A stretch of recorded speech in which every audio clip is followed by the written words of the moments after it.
we are pleased to welcome the founder and CEO of the promotion company Top Rank, Mr. Bob Arum. Always a pleasure to have you with us. Thank you so much for being here. Great to be here. Wonderful to have you. I am going to start on a very somber note, though. I want to get your thoughts. You've been in boxing a very long time. Junior middleweight Patrick Day, who suffered a 10th-round knockout loss on Saturday night, died from brain injuries on Wednesday at Northwestern Memorial Hospital in Chicago. Day was just 27. Bob, what was your reaction to that tragedy? Absolute shock and despair. I knew Day. He had fought his previous fight under our promotion. He was a lovely young man, very articulate, and for him to have tragically passed in this way, I just can't explain it, and I'm devastated.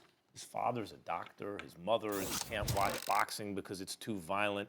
And Bob, I can't help but to think that the day of the fight weigh-in, right, versus the day before the fight weigh-in. I don't have the evidence to prove that it has something to do with it, but I feel like the more guys suddenly have to fluctuate in weight, hydrate and dehydrate and rehydrate, the more dangerous it is. And I wish they would go back to doing it like they did it in the old days. I couldn't agree with you more, Max. The weigh-in should be on the same day the way they used to be.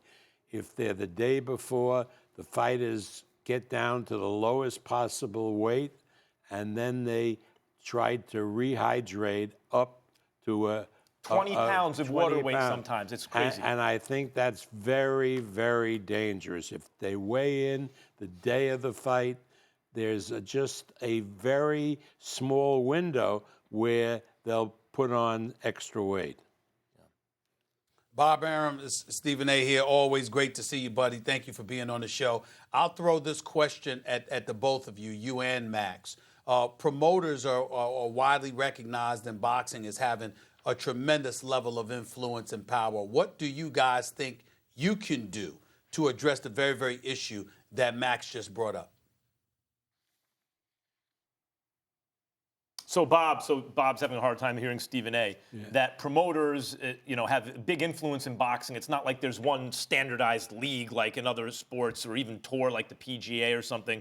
So Stephen A. was asking what you guys can do as promoters, for example, to influence or try to influence getting things like that changed.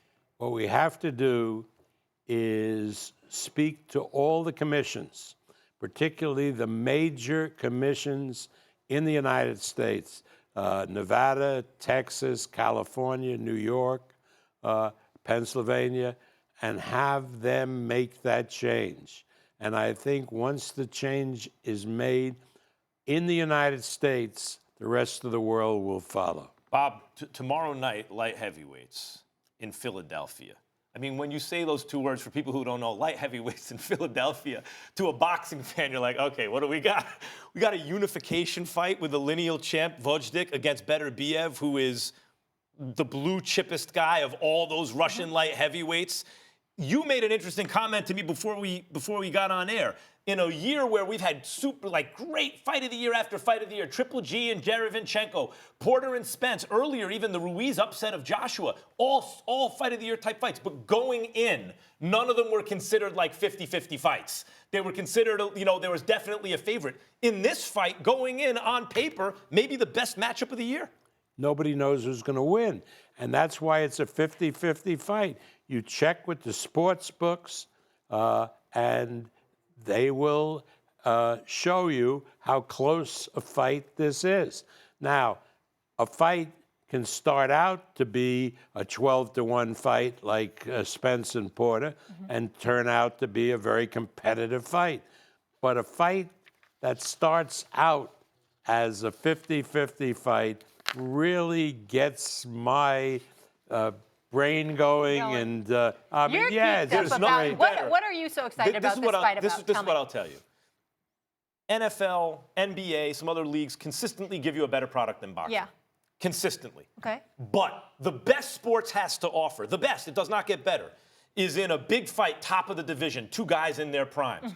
Going in, you can't imagine what's about to happen. It's very hard to say who's going to win. And you get that ding, ding, round one.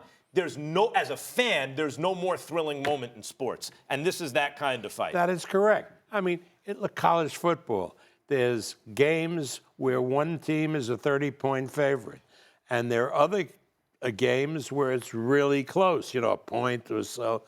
This fight is a pick'em fight.